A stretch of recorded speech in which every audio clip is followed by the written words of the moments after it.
Ramadan,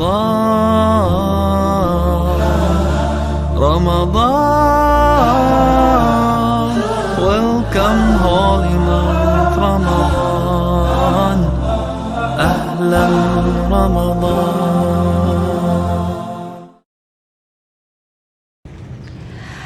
Assalamualaikum warahmatullahi wabarakatuh. Halo teman-teman yang soleh dan solehah, namaku Rumi. Hari ini Rumi akan bercerita tentang Nabi Muhammad Sallallahu Alaihi Wasallam. Abul Qasim Muhammad namanya, keturunan Ismail Nabi yang mulia, putra Ibrahim kekasih Allah Ta'ala, anak cucu Adam yang paling utama. Pada hari Senin beliau lahir ke dunia, bersamaan dengan tahun gajah tepatnya. Beliau yatim sejak dalam kandungan ibunya. Yatim piatu saat 6 tahun usianya. Beliau diasuh Abdul Muthalib, kakeknya. Tetapi itu hanya selama 2 tahun saja. Sang kakek pun wafat meninggalkannya. Setelah itu, beliau diasuh paman tercinta, Abu Thalib, saudara kandung ayahnya. Mengasuh beliau hingga tumbuh dewasa. Suatu saat, mengajaknya dagang bersama, pergi ke negeri Syam yang jauh letaknya. Abu Thalib melihat tanda istimewa pada ponakannya. Sekumpulan awan berarak di langit menaunginya, dahan pohon yang dilewati miring memayunginya. Pendeta Buhairah sampaikan kabar gembira tentangnya. Buhairah minta Abu Thalib kembali ke negerinya. Ada tanda kenabian pada diri keponakannya. Jangan sampai orang Yahudi Syam mengetahuinya, karena mereka pasti akan berbuat buruk padanya. Muhammad pergi lagi ke Syam saat dewasa, menjual dagangan Khadijah, saudagar kaya. Dikawal Maisarah, pelayan pria yang setia, takjub melihat akhlak Nabi begitu mulia. Maisarah cerita apa yang ia saksikan membuat Khadijah menjadi terkesan, berharap Nabi mau ajukan lamaran, dan mereka langsungkan pernikahan. Sejak Nabi kecil, Allah selalu menjaganya dari keburukan tradisi jahiliyah dan dosa. Beliau terkenal jujur, amanah, terpercaya. Masyarakat beri gelar Al-Amin kepadanya. Nabi Muhammad selalu menyendiri di dalam gua yang terletak di Gunung Nur, jauh dari rumahnya, untuk mendekatkan diri pada Allah Azza wa Jalla, seperti biasa dilakukan ahli ibadah pada masanya. Tiba-tiba malaikat Jibril mendatanginya di gua. Saat itu Ramadan dan Nabi 40 tahun usianya. Bacalah perintah malaikat Jibril kepadanya. Nabi menjawab, "Aku tidak bisa membacanya." Malaikat Jibril lalu membacakan padanya surat Al-Alaq ayat pertama sampai kelima. Wahyu pertama dari Allah Azza wa Jalla. Tanda beliau diangkat menjadi nabinya. Nabi Muhammad pulang menggigil tubuhnya. Kepada Khadijah beliau cerita pengalamannya. Istri beliau menenangkan dan menghiburnya bahwa Allah tak akan hinakan orang yang mulia. Bunda Khadijah meyakini kebenaran suaminya, jadi orang pertama yang mengimani risalahnya. Setelah itu, wahyu terhenti 2 tahun lamanya, membuat Nabi gelisah menanti kelanjutannya. Datang malaikat Jibril dalam wujud aslinya, di atas kursi yang membentang di cakrawala, teguhkan hati dan sampaikan kabar gembira. Nabi diangkat menjadi Rasul Allah Ta'ala. Rasulullah takut melihat wujud malaikat Jibril. Beliau datangi istrinya dengan tubuh menggigil. "Selimuti aku, selimuti aku, selimuti aku," pinta Rasul padanya, yang didampingi beliau dengan sabar dan setia. Allah wahyukan surat Al-Mudaththir ayat 1-4.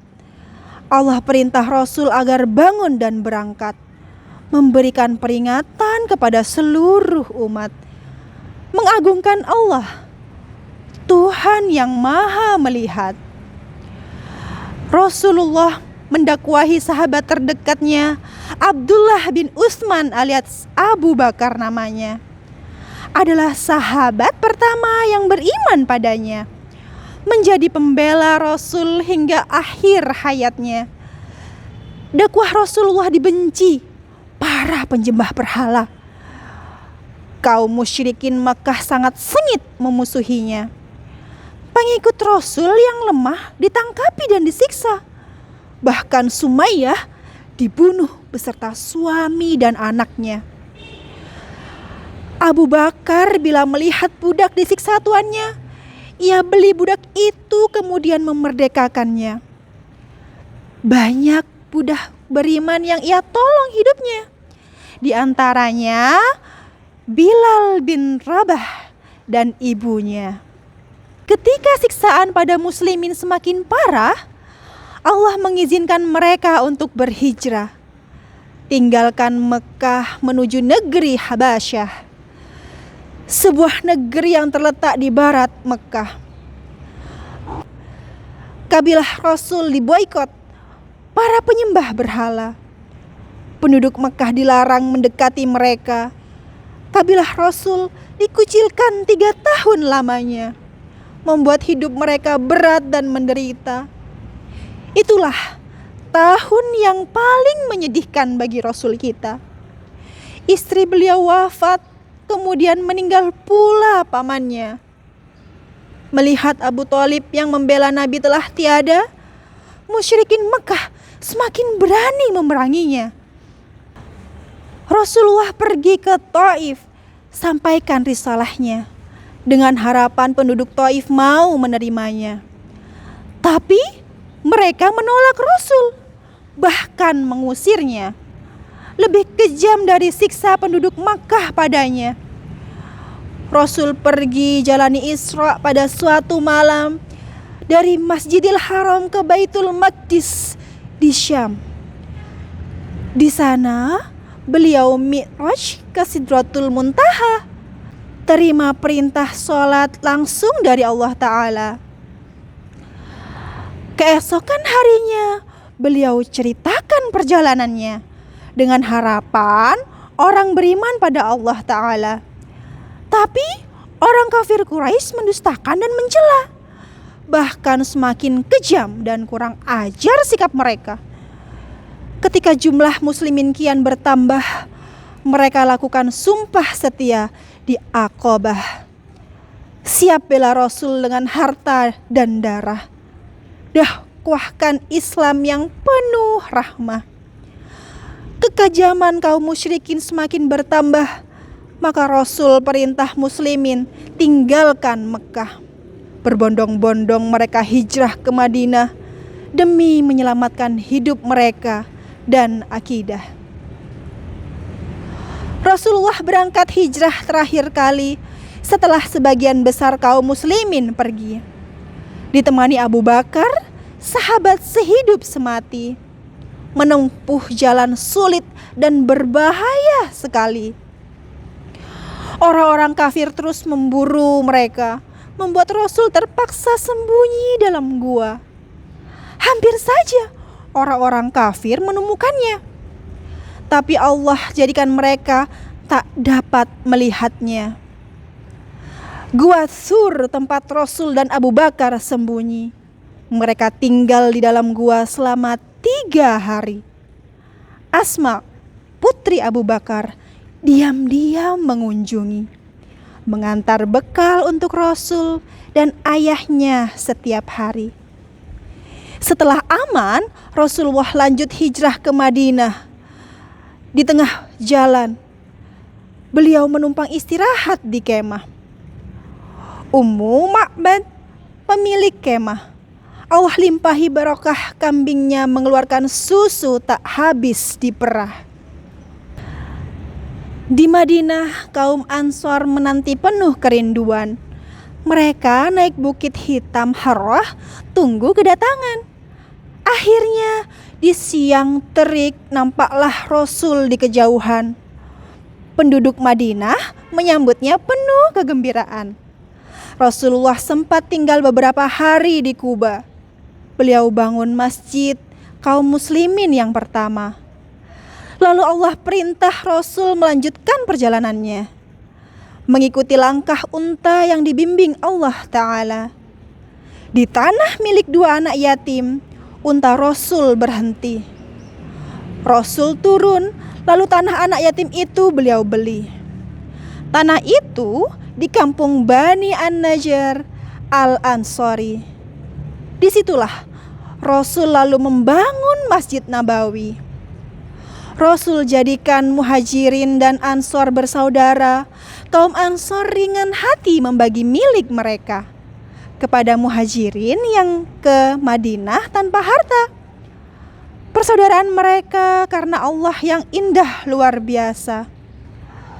Pada tahun kedua setelah hijrah ke Madinah, Rasul dengar rombongan dagang kafir Mekah pulang dari Syam membawa harta berlimpah.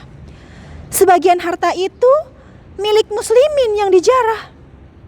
Rasulullah bermaksud menghadang mereka untuk mengambil harta yang menjadi haknya. Rombongan kafir Mekah minta bantuan tentara, dikirim dari Mekah sebanyak 1.000 jumlahnya. Rasul dan para sahabat berjumlah 300 saja. Kendaraan mereka 2 kuda dan 70 unta. Perlengkapan perang yang mereka bawa seadanya. Saat itu bulan Ramadan, muslimin sedang berpuasa. Di dekat sumur Badar, pasukan muslimin berkemah. Rasul perintah sahabat mencari tahu tentang Mekah. Setelah itu, Rasul susun rencana dan bermusyawarah agar perang bisa dimenangkan meskipun kalah jumlah. Setelah rencana perang dipersiapkan sebaik-baiknya, Rasulullah berdoa mohon pertolongan Allah Ta'ala agar kaum muslimin dapat mengalahkan musuhnya. Karena perang ini sangat menentukan baginya. Karena perang ini sangat menentukan bagi mereka. Jika kaum muslimin kalah perang, habis kekuatan mereka. Rasul khawatir tak ada lagi yang mengibadahi Allah Ta'ala. Sebab saat itu orang beriman belum banyak jumlahnya. Maka Allah dengar dan kabulkan permohonan Rasulnya. Allah beri ketenangan pada Rasul dan tentaranya. Allah turunkan hujan menyegarkan tubuh mereka. Allah juga kirim tentara yang tidak terlihat mata. Dan Allah sediakan pahala berlimpah bagi syuhada. Muslimin berhasil kalahkan pasukan penyembah berhala, bahkan membunuh pemimpin-pemimpin penting mereka. Padahal tentara kafir Quraisy itu lebih banyak jumlahnya. Perbekalan perang mereka lengkap, begitu pula senjatanya. Tentara kafir Mekah menuju Madinah tahun berikutnya. Mereka datang dengan kekuatan 3.000 orang tentara. Kaum muslimin pun bermusyawarah menyusun rencana. Mereka putuskan hadapi pasukan musuh di luar kota. Pasukan muslimin saat itu 1.000 jumlahnya. Lalu berkurang karena ada pengkhianatnya. 300 orang munafik tinggalkan barisannya. Hingga tentara muslimin tinggal 700 saja. Rasul atur pasukan masing-masing di tempatnya. 50 pemanah berjaga di belakang tentara. Rasul pesan agar mereka tak tinggalkan posisinya. Menang atau kalah, pemanah harus tetap berjaga. Ketika muslimin berhasil menangkan pertempuran, pasukan kafir berlarian tinggalkan harta berserakan. Kaum muslimin gembira, kumpulkan harta rampasan. Pasukan panah tergoda harta, tak mau ketinggalan. Abdullah bin Jubair ingatkan mereka agar ingat pada perintah Rasulnya. Tetap di tempat dan terus waspada. Mereka abaikan nasihat pemimpinnya. Di kejauhan tentara musuh mengawasi mereka. Perginya pemanah membuat muslimin terbuka. Pasukan berkuda musuh segera serang mereka, serbu muslimin dengan gempuran tak terduga. Diserang dari belakang, pasukan muslimin berantakan. Abdullah bin Jubair syahid saat coba tahan serangan. Bahkan muslimin yang semula menang dari kelabakan, Rasul terluka, pada para sahabat penting berguguran. Pasukan musuh mengira Rasulullah telah mati. Mereka hentikan serangan lalu beranjak pergi. Rasulullah kumpulkan pasukan pada esok hari. Para sahabat bersiap meski terluka di sana sini. Rasul dan para sahabat mengejar musuhnya.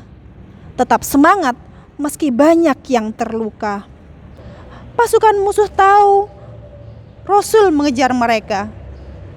Tapi mereka putuskan pulang ke Mekah saja. Sebelum pulang, mereka sempat melempar tantangan. Mereka akan kembali menyerang muslimin tahun depan. Rasul menjawab siap hadapi mereka pada bulan Sya'ban. Saat tiba waktunya, tentara kafir ternyata berubah pikiran. Pada tahun berikutnya, tentara kafir menyusun kekuatan. Mereka bergerak penuh semangat karena termakan hasutan. Kaum Yahudi di Madinah berjanji akan beri mereka bantuan. Pada saat orang kafir Quraisy nanti melakukan penyerangan, pemimpin Quraisy mengajak suku sekitarnya hingga terkumpul prajurit 10.000 banyaknya. Mendengar itu, Rasul segera menyusun rencana.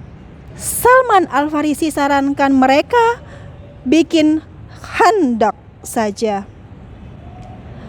Muslimin gunakan khandak sebagai pertahanan mereka, menghadang musuh sehingga tak dapat menyerangnya. Akhirnya musuh hanya bisa menunggu tak jauh dari sana, sambil menanti janji Yahudi yang akan bantu mereka. Yahudi Bani Quraisyah hianati janji mereka. Bantuan yang dijanjikan tak jadi diberikannya. Pemimpin Quraisy kesal atas kelakuan mereka. Ditambah angin kencang yang datang tiba-tiba. Allah kirim angin kencang merobohkan tenda-tenda. Mereka tidak bisa memasak karena api sulit menyala. Mereka kedinginan dan kelaparan di alam terbuka. Akhirnya pasukan musuh putuskan untuk pulang saja. Setelah musuh kocar-kacir kembali ke negerinya, muslimin bergegas ke Bani Quraisyah saat itu juga. Yahudi ini dulu pernah janji tak akan perangi mereka. Ternyata membantu tentara penyembah berhala. Pasukan muslimin kepung benteng mereka, berjaga di sana 25 malam lamanya. Hingga Bani Quraisyah menyerah pada akhirnya. Mereka dihukum mati atas pengkhianatannya. Pada tahun 6 Hijriah, Rasul pergi ke Mekah. Rasul ingin melaksanakan umroh di Ka'bah. Beliau berangkat bersama 300-an jamaah. Tapi langkah beliau terhenti di Hudaybiyah. Kafir Quraisy larang Rasul umroh tahun ini. Mereka izinkan Rasul umroh 1 tahun lagi.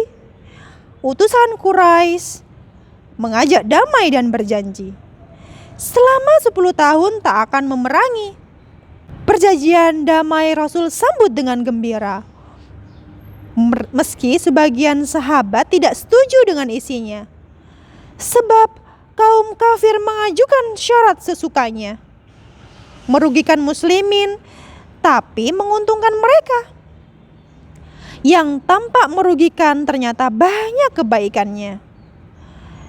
Setelah perjanjian Hudaybiyah, muslimin tambah perkasa. Satu persatu Yahudi di Madinah tunduk kepada mereka. Begitu pula suku-suku yang lain menyerahkan diri juga. Tahun 8 Hijriah, Rasul mengirim 300 tentara. Mereka menuju Mut'ah dipimpin para panglima, menghadapi tentara Romawi beserta sekutunya. Jumlah mereka mencapai 200.000 banyaknya. Pertempuran berlangsung dahsyat luar biasa. Panglima muslim bertarung gagah perwira. Satu persatu mereka syahid dikeroyok tentara. Hingga pertempuran berhenti ketika malam tiba. 10 orang muslimin syahid di medan laga. Selebihnya mereka tak kurang suatu apa. Kembali ke Madinah penuh hormat dan wibawa. Musuh Islam gentar melihat muslim yang perkasa. Kafir Quraisy hianati perjanjian damai mereka. Serang sekutu Rasulullah dan membunuhnya. Maka Rasul segera menyiapkan pasukannya yang terdiri dari 10.000 orang tentara. Rasulullah kemudian membagi pasukannya. Mereka menuju Mekah lewat jalan berbeda. Mereka kelilingi Mekah dan mengepungnya. Musyrikin Mekah tidak siap menghadapinya. Abu Sufyan menghadap Rasul di tendanya. Pimpinan Quraisy itu menyatakan keislamannya. Muslimin masuk ke Mekah tanpa kendala, lalu bersihkan Mekah dari semua berhala. Berita takluknya Mekah tersebar kemana-mana. Pemimpin suku Hawazin tidak suka mendengarnya. Ia segera hubungi suku-suku yang jadi sekutunya. Mereka siapkan pasukan yang banyak jumlahnya. Suku Hawazin berperang sambil bawa semua harta, agar prajurit mereka bertempur mati-matian di sana. Pemimpin mereka yakin akan bisa memenangkannya, karena sudah mengatur rencana serangan tak terduga. Rasul berangkat membawa 12.000 tentara. Sebagiannya tentara Mekah yang baru ditaklukkannya. Melihat jumlah yang banyak, muslimin merasa bangga. Yakin musuh tak akan dapat mengalahkan mereka. Pasukan muslimin tiba di Hunain pada pagi buta. Saat itulah musuh menyerang mereka tiba-tiba. Muslimin kaget mendapat serangan tak terduga. Mereka lari kocar-kacir meninggalkan medan laga. Rasulullah bertahan bersama beberapa sahabatnya menghadang barisan tentara musuh di hadapannya. Rasul perintah Abbas memanggil para sahabatnya agar mau kembali dan bertempur bersama mereka. Abbas menyeru dengan suara keras membahana sehingga para sahabat Nabi mendengar panggilannya. Mereka sambut seruan Abbas dan kembali berlaga. 100 muslimin dampingi Rasul dengan gagahnya. Muslim yang sedikit itu menyerbu musuhnya, sehingga musuh kewalahan menghadapinya. Allah tanamkan rasa takut pada diri mereka. Abbas menyeru dengan suara keras membahana, sehingga para sahabat Nabi mendengar panggilannya. Mereka sambut seruan Abbas dan kembali berlaga. 100 muslimin dampingi Rasul dengan gagahnya. Muslim yang sedikit itu menyerbu musuhnya, sehingga musuh kewalahan menghadapinya.